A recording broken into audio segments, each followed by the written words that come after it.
There are two kinds of silence in a case like this. The silence of a girl who never got the chance to speak again, and the silence of a system that refuses to answer for why. Heather Dawn Church vanished from her home in 1991. A 13-year-old doing her homework, no forced entry, no blood, no struggle, just gone. The investigation was sloppy, misguided, defensive. The family was scrutinized, the public was pacified, and for 2 years, the El Paso County Sheriff's Office failed to ask the right questions, or worse, failed to care that they hadn't. But not everyone looked away. John Anderson had seen what real investigation looked like with his time with the Colorado Springs Police Department. He knew that justice was what justice was supposed to mean. And when he saw how Heather's case had been mishandled, he didn't write an op-ed. He didn't send an angry letter. He filed the paperwork and he ran for sheriff. Because sometimes the only way to change a system is to take it over. This wasn't a political stunt. It was personal. It was righteous. And it was risky. Anderson wasn't promising power. He was demanding responsibility. He knew that the department had become slow to act, slow to admit failure, and fast to protect its own image. And the voters listened. When Anderson won the election in 1994, he didn't just take the badge. He took on every cold case that had been left to rot, including Heather's. And to do it right, he'd need help from someone who knew what to do with silence. Someone who didn't fear it. Someone who had a habit of turning cold cases hot. That man's name was Lou Smith. In this episode, we'll look at who John Anderson was before the campaign, what drove him to run, and how his win shifted the course of justice in El Paso County. Because sometimes the difference between a forgotten case and a solved one is just one man who refuses to let go. This is Dark Dialogue, and this is The Forest Kept Her Silence. So, Angela, how's it going tonight? That's all right. How are you? I'm good. I can't complain. Well, we could complain. People don't want to hear it, but we could. I'm drugged up on pain pills. I'm a little drugged up, too. Maybe this episode will be fun. It could get interesting. Did you get hurt again in therapy or something? Oh, my shoulder's shot. Oh.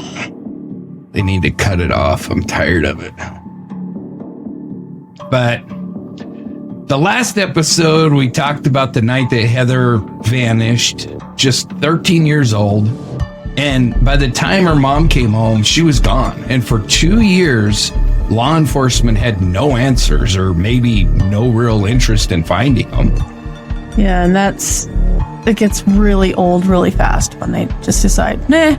I know, it just pisses me off. Every time I research a case, I couldn't tell. It just pisses me right the hell off. I really couldn't tell. And then you've got, on the other side of the coin, you've got some really stand-up cops that, you know, that deserve all the kudos in the room or in the world. We have both of those in this case. Right. We've got the pieces of shit that are pieces of shit. And then we've got some really stand-up investigators and law enforcement that took it freaking serious. And I mean, it's just the difference between the two. It's just amazing. Well, I'm glad we have both at least. Yeah, me too.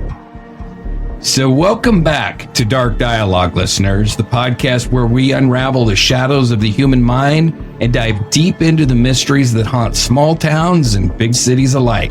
I'm your host, John. And I'm Angela, and together we shine a light on the stories that keep us up at night, unsolved disappearances, lives stolen too soon, and the questions that refuse to be buried. In this episode, we shift focus a little bit from the silence that followed Heather's disappearance to the man who refused to accept it. John Anderson wasn't sheriff when Heather vanished. He was working with the Colorado Springs Police Department, watching in disbelief as the sheriff's department failed a child and her family. And instead of just talking about it, which most would do, He ran for sheriff on a campaign built not on politics but purpose. So tonight we'll walk through Anderson's background, the culture of the El Paso County Sheriff's Office before he stepped in, and how his election in 94 marked the beginning of a real investigation, one that was focused on accountability, cold cases, and justice. Just a quick note, if you believe stories like Heather's deserve more than silence, take a second to hit follow, give us a thumbs up, rate the show. Whatever platform you're on, your support does help us bring these cases to light. So this isn't just about what happened. It's about who was willing to fight for the truth. This is Dark Dialogue. The forest kept her silence. So I think the first thing that we need to do is kind of catch up with the Church family. When we left them last episode, Heather's body had just been found. And, we went through that whole period of time. And so from 1991, when she was kidnapped in September of 91, and then her body wasn't found until 94. Okay. So during that time, they formed the Friends of Heather Dawn Church Foundation, and they did that to raise awareness, to do some fundraising. They were distributing flyers, billboards with Heather's photo on them. They tied yellow ribbons on trees near their home. And Diane sought counseling for her and for her kids. And, then Mike, you think of, if you've ever gone through divorce, it's a freaking nightmare. And luckily, I don't know what it's like to lose a child or have a child disappear, get kidnapped, but it's, 100,000 times worse than divorce. Yeah. This poor couple is going through a divorce while going through losing a child. I honestly cannot even imagine. And what often gets forgotten in these cases is they got 3 other kids, and it's so tragic that they lost Heather. In any case where a child is killed or a child is taken, you run into this, and it's tragic that their sibling is gone, but it's also tragic because in a lot of senses, they lose their childhood. It's not just the happy, normal childhood that other kids experience. It's a totally different beast. Well, and they lose their identities too. Yeah, they do, because now they're the sibling of the girl that got kidnapped, or they're the sibling of the boy that got murdered, or whatever it looks like. Well, and they're the kids left behind in the parents. Like, they don't feel, most of the time, it's not that way, but there's a lot of cases where they just feel like they don't matter to their parents anymore because all they think about. You know what is really interesting to me is outside of Carrie Stainer, you don't see these kids causing problems. Yeah. Really. Of course. Yeah, Carrie Stainer did enough for everybody. Yeah. And of course, I can't make a global statement. I don't know every case, but the vast majority of these cases, when you catch up with the siblings later on, a lot of the time, they're still fighting the siblings' battle. It's not like they resent it. They kind of pick up the torch and run with it. It's kind of fascinating, because you see that with, like the Maura Murray case. Her sister Julie has taken over from Fred the dad and has kind of taken that. Morgan, Heather Elvis's sister, she's not out there like Julie is, but she definitely has been out there in the public eye and talking. And, Allison, who was Lauren Agee's sister. It's amazing to me that even though they have every right to feel some resentment and some jealousy because they find their sibling does kind of take the spotlight the vast majority of them don't seem to do that. They seem to get involved and help. And so it's amazing, and it's sad for them, but it's amazing how they work their way through it. Obviously, I don't think that necessarily applies to these 3 boys, Christoph, Gunnar, and Sage. I haven't heard anything about them. I don't know where they're at. And you know my rule. I don't really try to find them. I don't really research because it's none of my freaking business. If they're not out there, they don't want to be. Exactly. Yep. And Heather's case did appear on America's Most Wanted. No surprise there.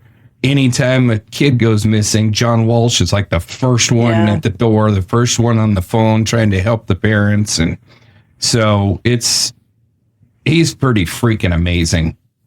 And then obviously the family was still, reaching out to the sheriff's office, hoping for some answers, hoping for some progress in the case, hoping for something.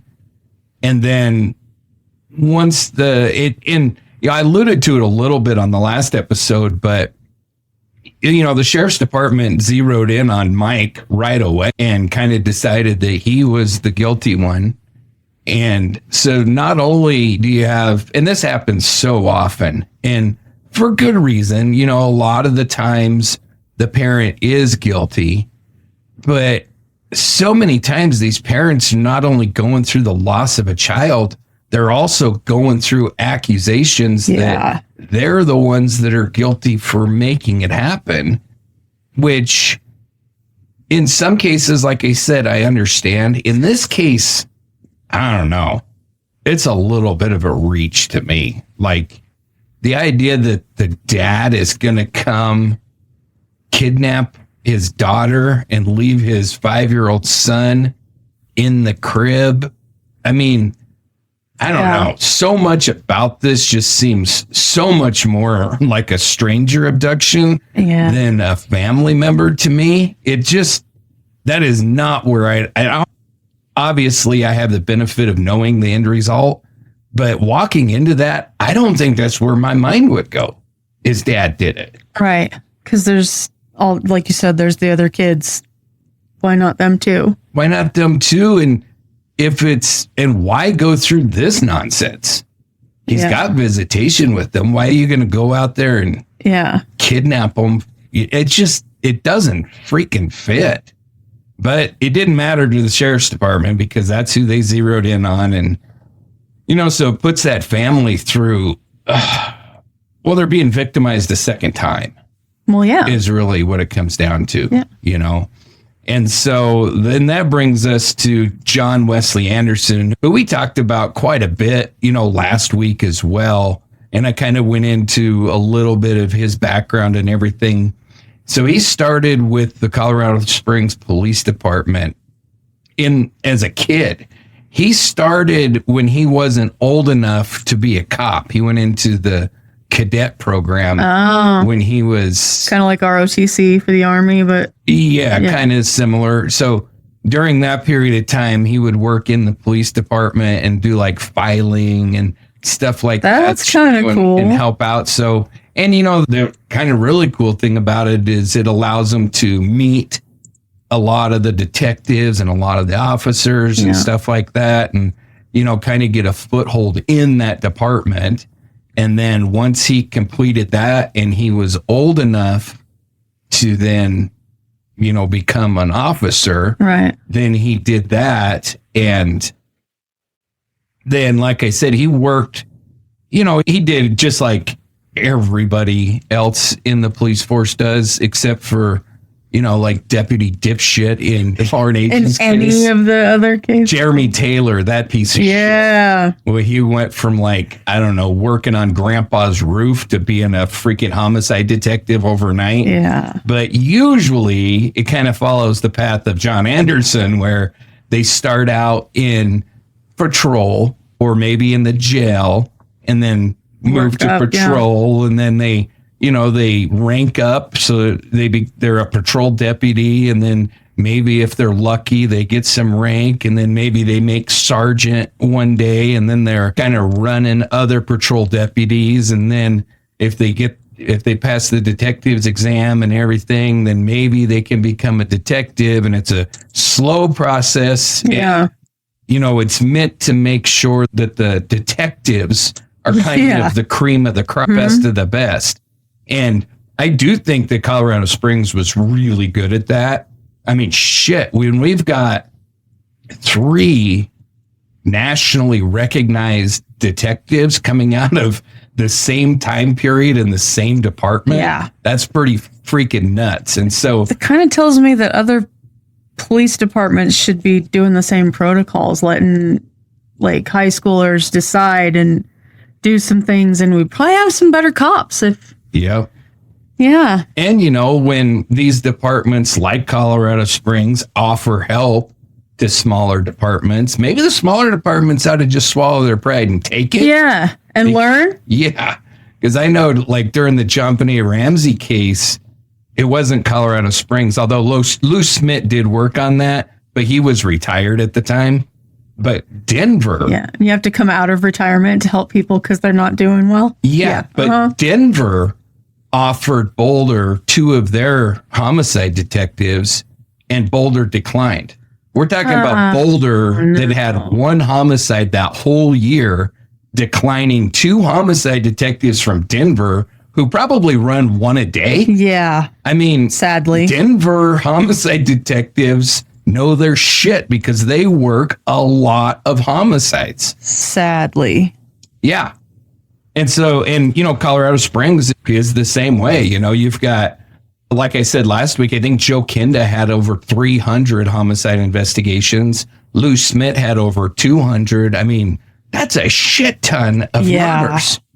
Yes, it is. So it's just crazy. And in what, 20 years of their probably, general? Yeah. I mean, I don't know for sure when Lou Smith started, but in most law enforcement is eligible for retirement after 20 years. So I imagine that Lou probably got full retirement from the Colorado Springs Police Department and then transferred to chief of detectives on the sheriff's department. And then he worked there for a little bit with John Anderson before retiring so he could go to Boulder and work on John Benet Ramsey's freaking case. Right. Which he was working until he died. Wow. Literally. Like one of his last words before he passed was, "Soon I'll know who killed John Benet." Yeah. That's so, sucks. I mean, he lived it and breathed it. So, but John Anderson, like I said last week, when he wanted to become a detective, he went and talked to Lou and said, what can I do? How can I? And Lou said, get a degree, go to college. And, nobody else was going, none of those old detectives had a college degree. Mm-hmm. He's like, what the hell? But Lou Smith recognized that things were changing and a degree was going to be important. So he did. While working, he was working on his degree and everything, which he got. Busy guy. He became a court-qualified expert in forensics, including bloodstain pattern analysis, crime scene reconstruction. He taught criminal investigation courses at the college and at the police academy. Jeez, did he sleep? No, I don't think he freaking slept very damn much. I don't think so either. No. And so, I mean, he was really freaking busy. And like I said, Joe Kinda was his sergeant. So Joe Kinda was actually over John Anderson when Anderson was a detective. Okay. But he had a cool teacher too. Joe Kinda. Yeah. And Lou Smith. Come on. Yeah. Well, and another cool thing is I think it was when he made sergeant.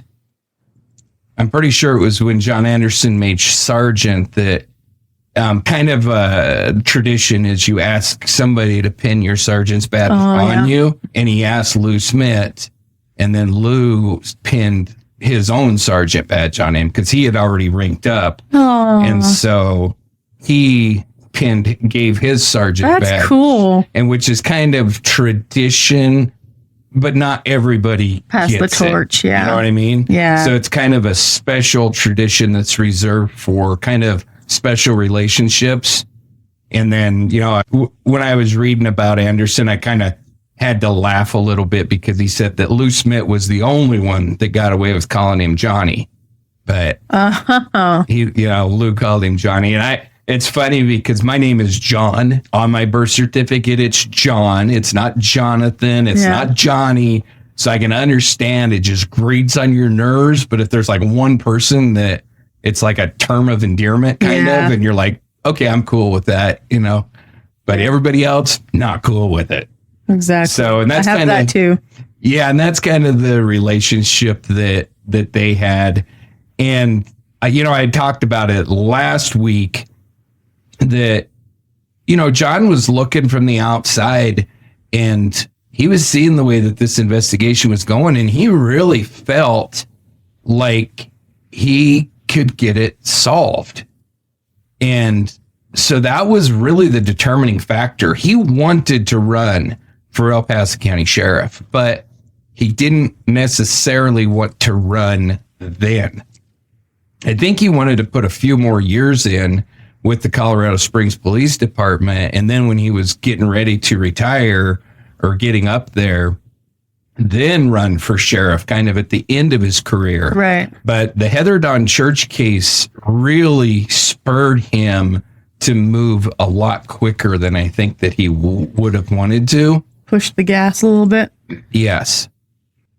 So a few things with the case that he was just beside himself about. And I got to imagine, you know, obviously I did not read this anywhere, so I don't know for sure. But I got to imagine that probably Lou Smith, Joe Kinda, probably the whole bunch of Colorado Springs detectives were like, what is up with these clowns? And of course, they're not going to talk shit about, you know, another department in the public eye. But I can guarantee behind closed doors, they were like, what are these guys, freaking stupid or what? Yeah. Because they completely mishandled the scene. And, you know, I think I said last week, but I'll definitely explain this week that they did notice a screen in the master bedroom window was not put in correctly. And so they pulled fingerprints and they did submit those fingerprints, but it didn't come back to any kind of a match. And then they didn't secure the scene. They let friends and family members wander all around the house. So obviously that risks losing evidence. Yeah. There was no systematic forensic sweep, no trace evidence collection. There was an absolute lack of urgency. Like we talked about, you know, last week. First of all, they told them, no, you know, we're not, she's got to be missing for so long. We're not going to. Yeah. It wasn't until Diane called back multiple times that finally they sent a deputy, just one. Yeah. And they treated it as a runaway, not an abduction. There was no extensive nighttime searches. And they absolutely ignored the FBI kidnapping protocols. And we talked about last week that the investigative unit for the El Paso County Sheriff's Office was understaffed, underfunded. And so, and Sheriff Barry was, I mean, his department was an absolute mess. It kind of reminds me of Canyon City's in the Candace Hiltz case. Yeah. When there was just scandal after scandal, and it was a freaking nightmare. And you can't get cases solved in an environment like that, you know? Well, and they don't want to. They just want to continue their BS-ery. Yeah, and I think that Anderson was seeing all of this crap going on. You know, other cases outside of Heather's, it's just there was no urgency on the part of the investigative side, or it actually doesn't sound like any part of the sheriff's office. Then you had like deputies getting busted for DUI, for excessive force. We had that 89 internal probe on favoritism, which I talked about on the last episode. Public distrust was high.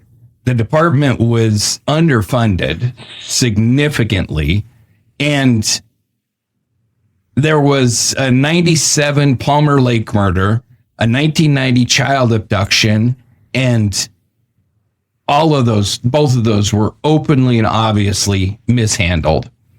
And Barry's leadership was defensive and patrol focused. He resisted any kind of help from external agencies like the FBI or anything like that. Absolutely against it. His department could handle everything, which is an insane approach because I don't give a shit how big of a department you are. When you're working certain cases, the FBI has resources that could be at your disposal if you just ask. And, you know, I realize the most resources, don't they? Pretty much. Yeah. You know, it is case dependent. If you're working a robbery, for instance, you're probably not going to call the FBI in. But if you're working murder, and I think a lot of even sheriffs and stuff have this misconception, but I know a lot of the public does, that when a department reaches out to the FBI, then the FBI just comes in and completely takes over.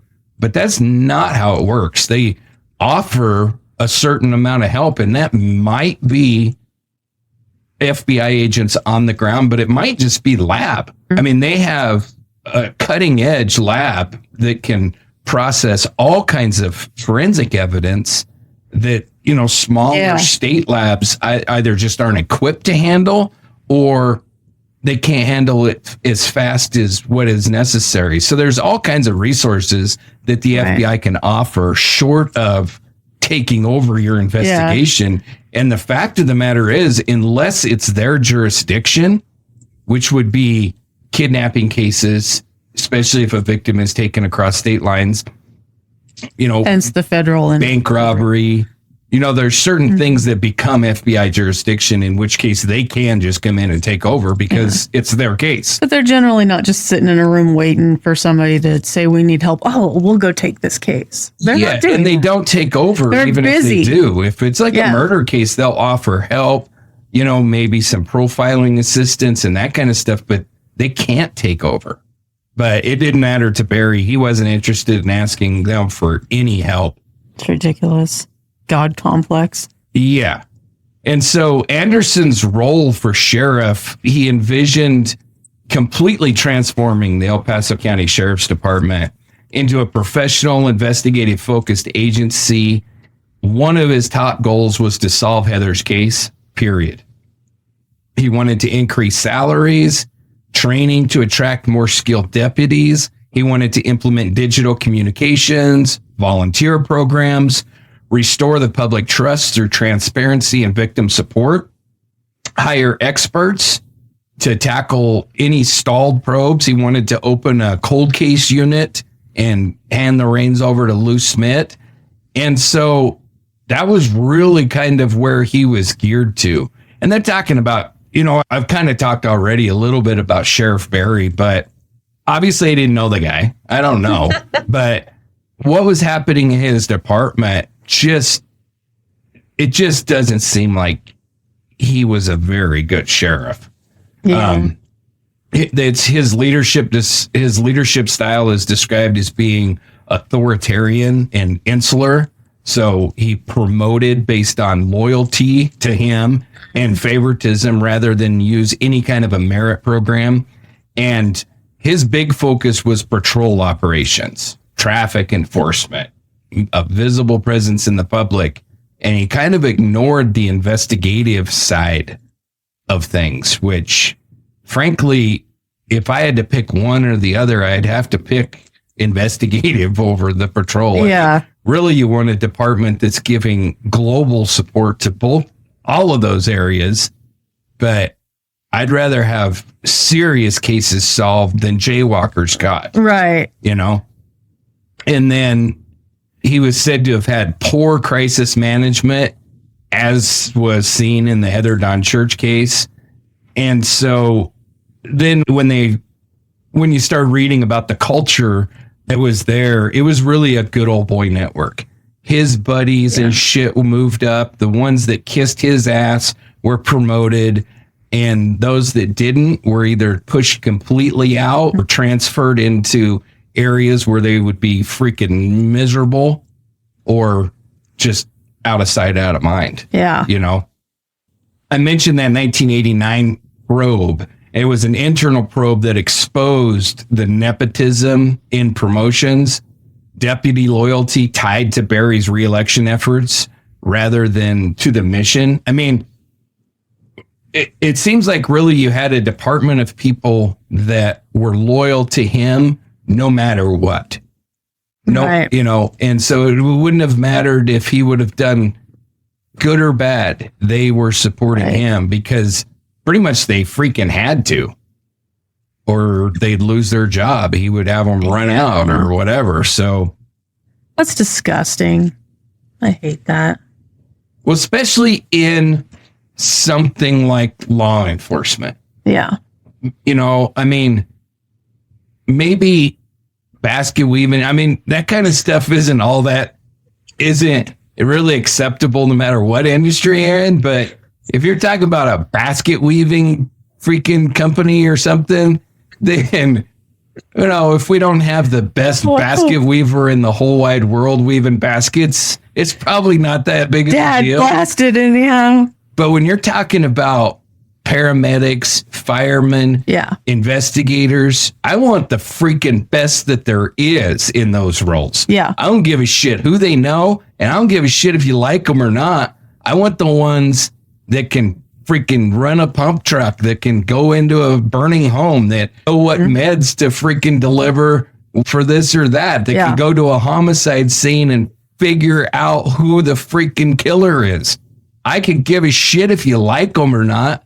I want them good. It's almost better if you don't like them. Yeah, they can be asshats. Yeah. You don't have to go to their freaking house for Thanksgiving or their barbecue for the 4th of July. But if they're good at their job, who gives a shit about all the rest of it? If they're good at their job, they don't have time to have a barbecue on the 4th of July. This is probably true. You need to invite them to your house so they can eat and run. That's probably exactly true. Yep. So, this is what John Anderson essentially was running against. And it wasn't much.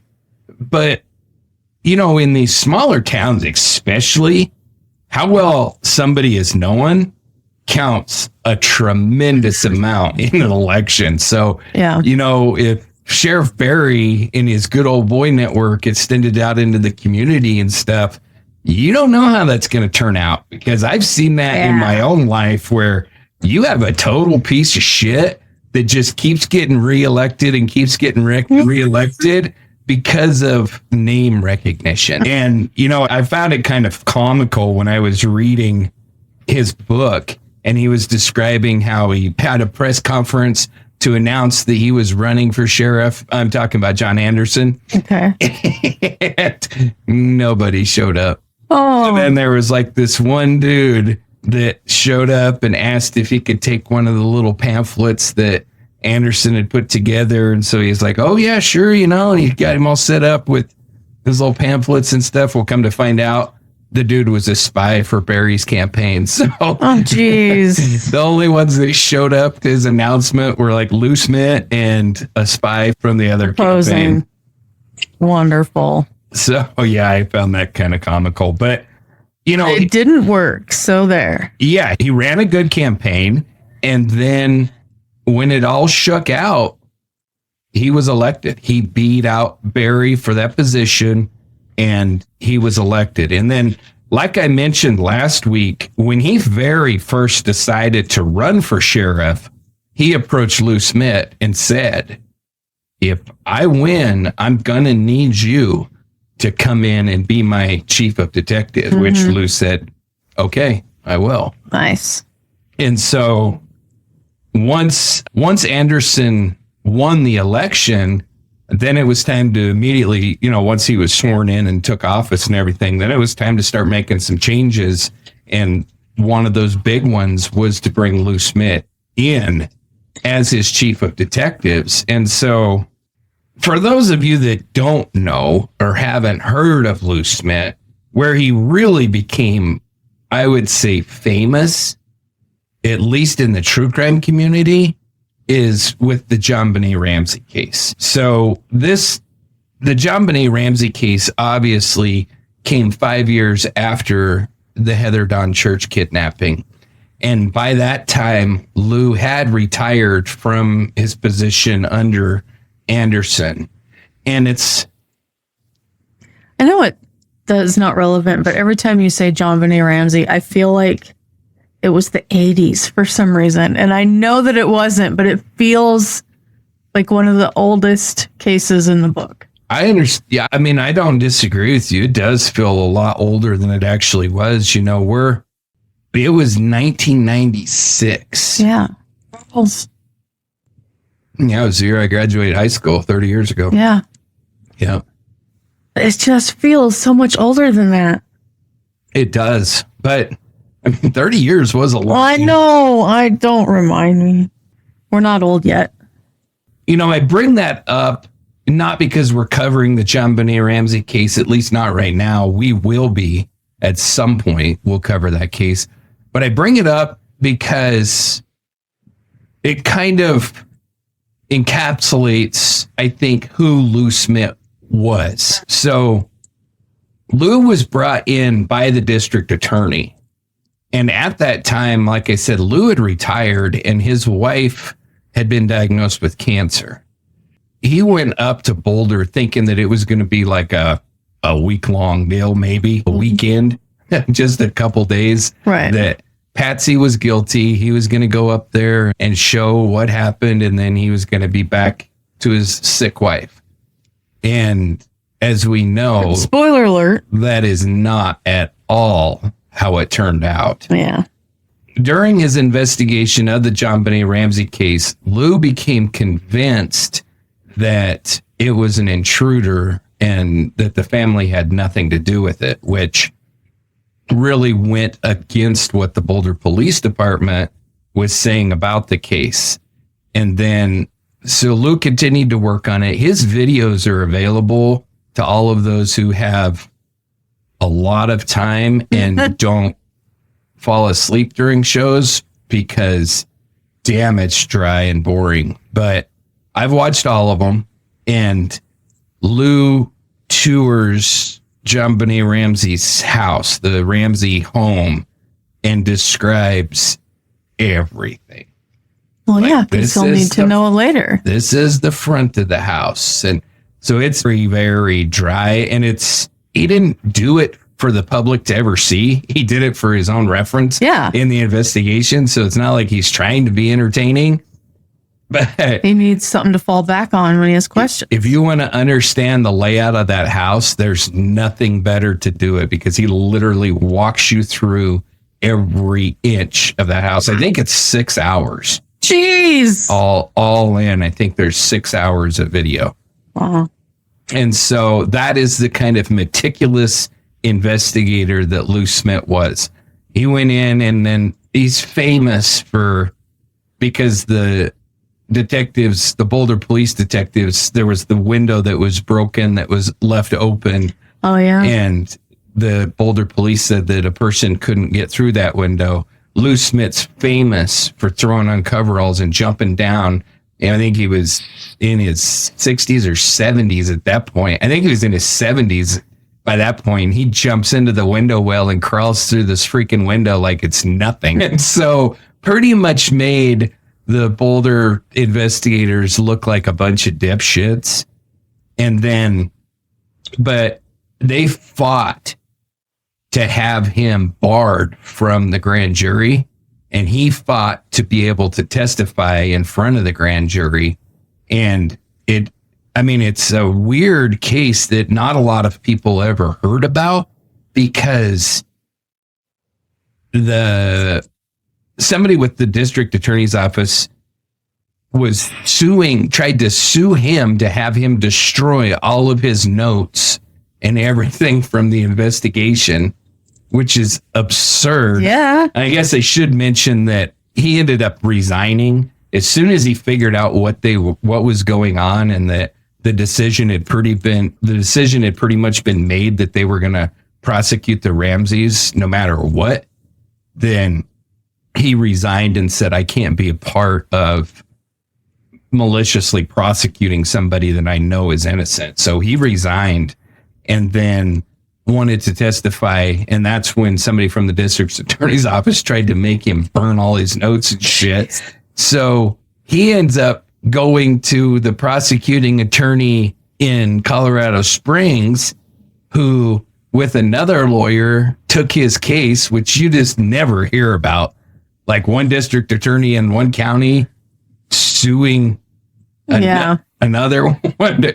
So it was a big shitstorm, but as it all turned out, Lou was allowed to go ahead and testify.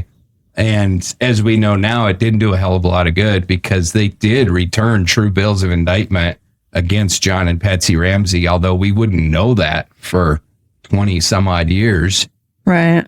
When that was finally released. And then unfortunately, during his time spent working on John Bonet's case, his wife passed away from cancer. Oh. And so following that, he continued to work the case. And I think I said it last time, but I'll say it again just because I think it really goes to show what a stand-up guy he is, in that when he was working on the Ramsey case, John Ramsey tried to buy him an ice cream cone. And Lou Smith said, no, because I don't want anybody saying that I'm being paid by you. So he wouldn't even let him buy an ice cream cone. And he took all kinds of flack because he prayed with the Ramseys. And so he took a bunch of shit for that. But Lou Smith was a devout Christian. And the first thing he would do every time he pulled up to a crime scene is, before he'd even go into the crime scene, he'd sit in his car and say a prayer for the victim. That was just who he was.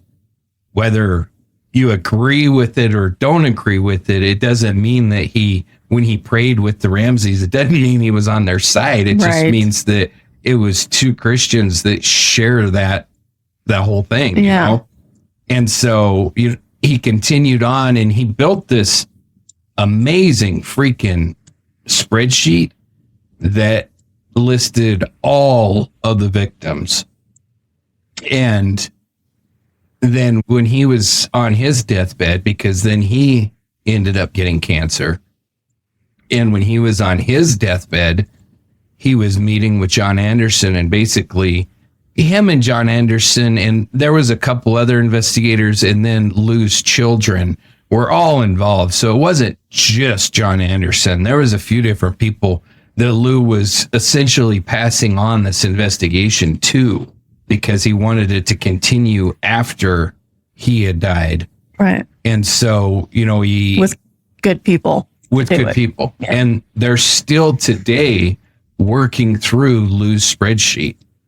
There's a team of them, and they're going... How big was this? It was over 1,000 names, I think. Bloody hell.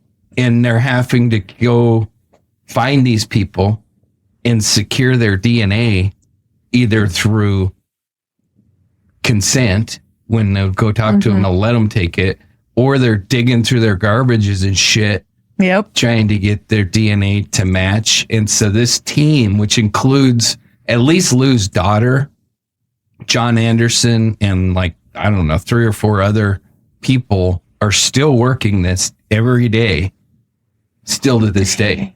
And so, Anderson, that tells you a lot about his own character, because I don't think that was necessarily what he wanted to spend his retirement doing. No. But he promised Lou Smith, his good friend, that's what he would be doing. And so, these two worked together, but they were friends too. Really good friends. John Anderson ended up getting married later in life. I think he'd been divorced and then he remarried later. Lou Smith was his best man. Aw. Lou Smith bought the limo to come and pick him and his new wife. I mean, they were like buddies. I like those kind of stories. And so John Anderson then took that torch and has carried it for 30 freaking years. I mean, Lou didn't die in 96, but for, 25 years, whatever. I think a massive chunk of years. Yeah, because Lou died in 2010. So we're 15 years now that it's been in John Anderson's lap. And so, so it's kind of funny because Lou became a detective, or Lou joined the Colorado Springs Police Department in 1966. And I think he had to get a waiver because he was too small. He was like a little bitty shit. He was 5 foot nothing and weighed like nothing. And so, he had to go through some shit because he was too little. I think they had to be I can't remember, like 5'10" or something. And he didn't meet the minimum height requirement or the weight requirement. He wasn't tall enough to ride this ride? Nope. But he was able to, he was able to get on the case or onto the department and then became a freaking legendary investigator. Can you imagine if they wouldn't have let him? What we would have lost. Yeah. And so I know that this is a little bit different than how we usually spend our episodes, but I really wanted to take a couple episodes and discuss these investigators and what was going on behind the scenes. Because I think it's really important. First of all, for the true crime community, these are a couple investigators that I think you need to know. If you like true crime, right, you need to know about these guys. Let's credit where credit is due. You finally get to praise some investigators. Exactly. So you might as well do it. And because of the impact that it's going to have, which this will be the last episode like this one. Next episode, we're going to be diving into the investigation, the actual investigation, not the waste of time for over 3 years that happened between the time that, let's see, 94. So 3 years between the time that she was kidnapped and her body was found and when John Anderson finally became sheriff. Then shit turned around quick. And when Lou finally retired from the El Paso County Sheriff's Office, which wasn't, I think he only worked there for a couple of years and kind of got everything laid out, got the cases solved that he wanted to solve and that he was tasked to solve and set everything up for success. And then he went ahead and retired. Gotcha. And when he left, his solve rate was like 110%.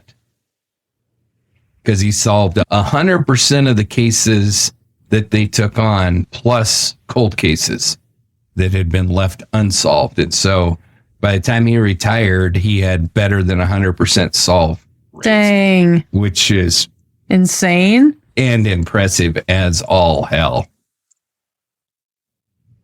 Yeah, we should invite him over for a barbecue. Please, Dad. I know. Figuratively, you're gonna have to get one of your John mediums or something to send that invite. Yes.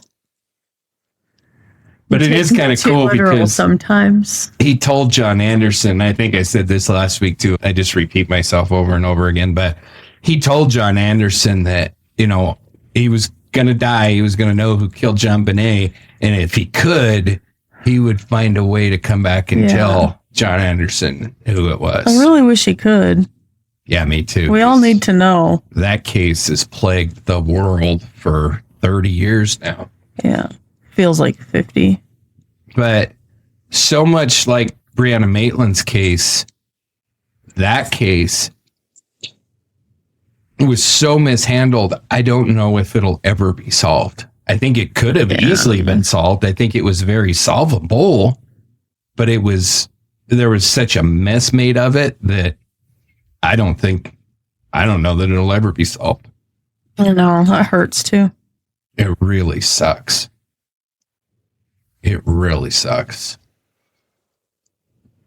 Sometimes it only takes one election to change the direction of a case. One man stepping forward when everyone else has stepped aside. John Anderson didn't run for sheriff because he wanted a title. He didn't need the power. He already had the retirement clock, the resume, the long career behind him. But what he didn't have, what he couldn't shake, was the image of a young girl gone from her home and the justice system that barely noticed. So he ran, and the people listened. When John Anderson took office in January of 1995, he didn't just bring a new badge. He brought a mandate to clean up a department that had lost its edge, lost its urgency, and lost the trust of its community. He started with the internal culture, accountability, transparency, real consequences for failure. And he made one thing clear. Cold cases weren't going to be political liabilities anymore. They were going to be priorities. But Anderson also knew that he could not do it alone.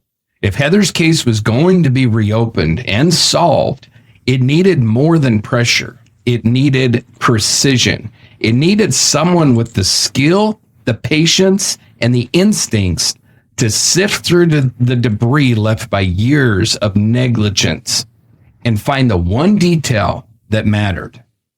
That's where Lou Smith came in, a detective with a reputation for finding truth in the quietest of places. Lou Smith wasn't flashy. He wasn't interested in headlines. He had one hell of a track record. And more importantly, he had a way of seeing what others missed. So when John Anderson took the oath of office, he made his first major move.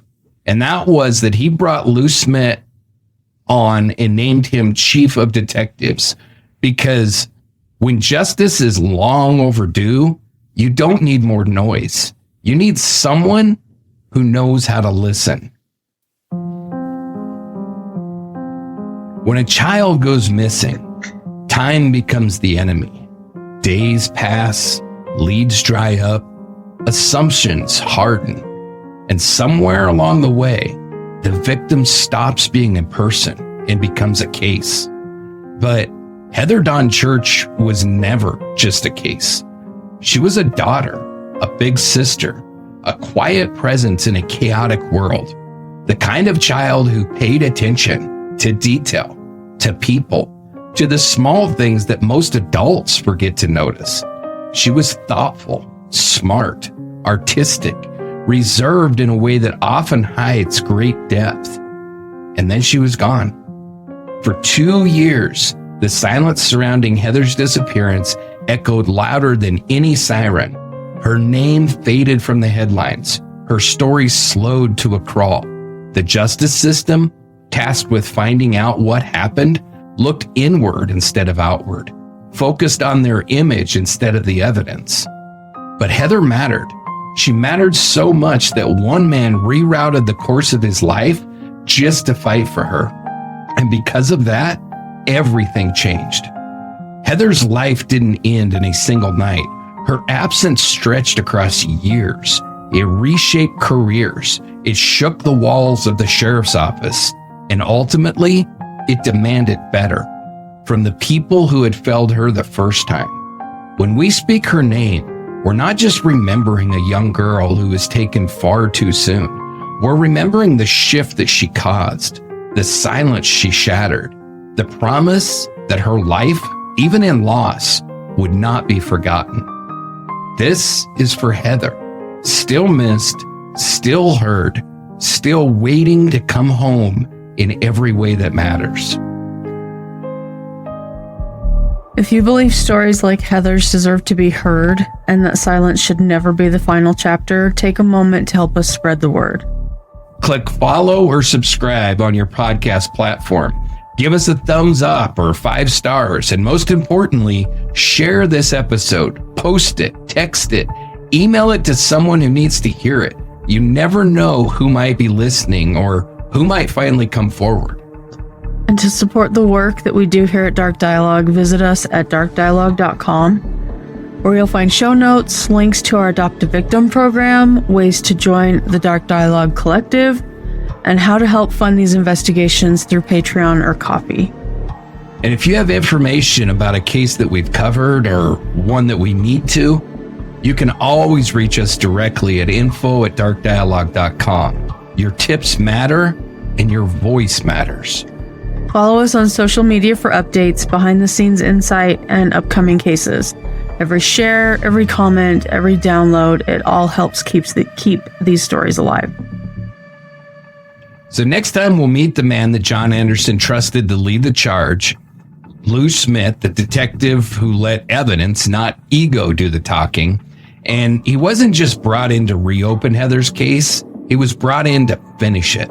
So until then, keep the dialogue alive.